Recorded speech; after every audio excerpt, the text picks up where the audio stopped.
ప్రపంచంలో అతి పెద్ద నేరం ఏమిటో తెలుసా?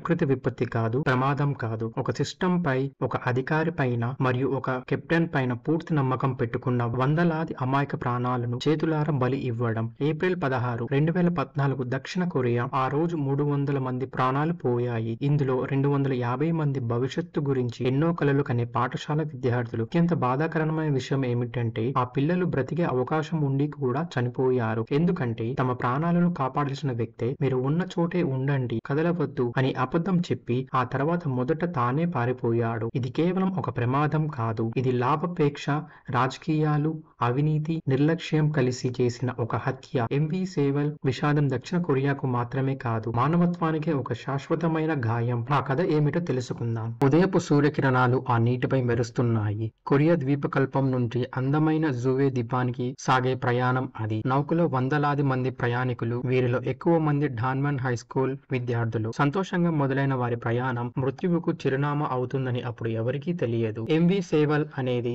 దక్షిణ కొరియా నౌక చరిత్రలో ఒక కలంకం. ఈ నౌక మొదట జపాన్ లో 1994లో నిర్మించారు. అప్పుడు అది అంతర్జాతీయ భద్రతా ప్రమాణాలకు అనుగుణంగా స్థిరమైన డిజైన్ తో ఉండేది. అయితే 2012లో దక్షిణ కొరియాకు చెందిన ఒక సంస్థ దీన్ని కొనుగోలు చేసింది. కొనుగోలు చేసిన వెంటనే లాభార్జననే లక్ష్యంగా పెట్టుకుని దాని రూపకల్పనలో దారుణమైన అక్రమ మార్పులు చేశారు. వారు నౌక పైభాగంలో ఒక అదనపు డెక్ అంటే అదనపు అంతస్తును నిర్మించారు. ఈ మార్పు వల్ల నౌక యొక్క సెంటర్ ఆఫ్ గ్రావిటీ భయంకరంగా పైకి జరిగిపోయింది. ఇది నౌక స్థిరత్వాన్ని పూర్తిగా కోల్పోయేలా చేసింది. బలహీనమైన పునాదులపై భారీ భవనాన్ని నిర్మించినట్టే ఈ నౌక తయారు అయ్యింది. చట్ట ప్రకారం అనుమతించిన కార్గో పరిమితికి మించి దాదాపు 2 రెట్లు ఎక్కువ బరువును ఆ రోజు నౌకలోకి ఎక్కించారు. లాభం కోసం ప్రయాణికుల ప్రాణాలను పందంగా పెట్టారు. అంతటి భారీ కార్గోను సరిగా కట్టకుండా నిర్లక్ష్యంగా వదిలేశారు. పదునైన మలుపు తిరిగితే ఆ కట్టని సరుకు మొత్తం ఒక్కసారిగా ఒకవైపుకు జరుగుతుందని వారికి బాగా తెలుసు. ఒక్క మాటలో చెప్పాలంటే సేవల్ నౌక ప్రమాదానికి గురి అవ్వలేదు. లాభం కోసం చేసిన అక్రమాలతో, అధికారుల నిర్లక్ష్యంతో ఇది అప్పటికే పేలడానికి సిద్ధంగా ఉన్న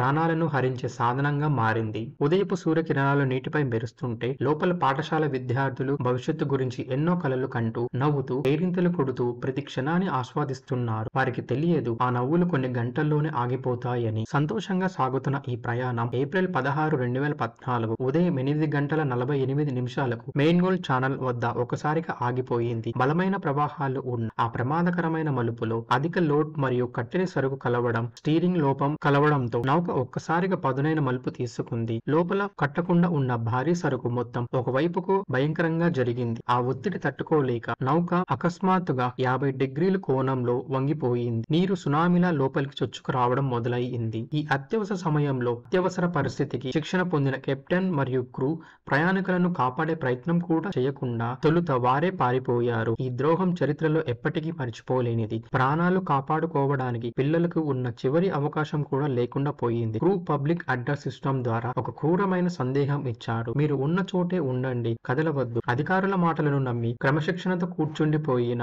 వందలాది మంది అమాయక విద్యార్థులు బ్రతికే అవకాశం ఉన్న ద్రోహం కారణంగా చనిపోయారు. నౌక మునిగిపోవడం మొదలైన తరువాత తీరం నుండి సహాయ చర్యలు బయలుదేరాయి. కానీ ఆ చర్యలు బాగా ఆలస్యంగా మొదలయ్యాయి. ఆశ్చర్యకరంగా ప్రభుత్వ కోస్ట్ గార్డ్ కంటే ముందు స్థానిక మత్స్యకార పడవలు మరియు చిన్న వాణిజ్య నౌకలు ఘటన స్థలానికి చేరుకున్నాయి. సాధారణ పౌరులే ప్రాణాలకు తెగించి సగం మందికి పైగా ప్రాణాలను కాపాడారు. లోపల చిక్కుకున్న వందలాది మందికి సాయం అందలేదు. నౌక నిదానంగా నీటిలో మునిగిపోతూ లోపల ఉన్న ప్రతి ఆశను తనతో పాటు ముంచేసింది. ఈ దారుణంలో మొత్తం 304 మంది ప్రాణాలు పోయాయి. వారిలో 250 మంది డాన్వన్ హై స్కూల్ విద్యార్థులు. ద్రోహం చేసిన కెప్టెన్ లీ జూన్ సిక్కు హత్యాయత్నం అభియోగాలతో జీవిత ఖైదు విధించబడింది. సహాయక చర్యలలో జరిగిన దారుణమైన జాప్యం మరియు అవినీతి ఆరోపణలు కారణంగా అప్పటికి దక్షిణ కొరియా అధ్యక్షురాలు కూడా పదవి కోల్పోవాల్సి వచ్చింది. ఒక నౌక మునక దేశ రాజకీయాలనే మార్చేసింది. 2017లో సమయంలో ఆ నౌక శిథిలాలను సముద్రం లోపల నుండి బయటకు తీశారు. ఎంవి సేవల్ అనేది దక్షిణ కొరియా సమాజంలో ఒక శాశ్వతమైన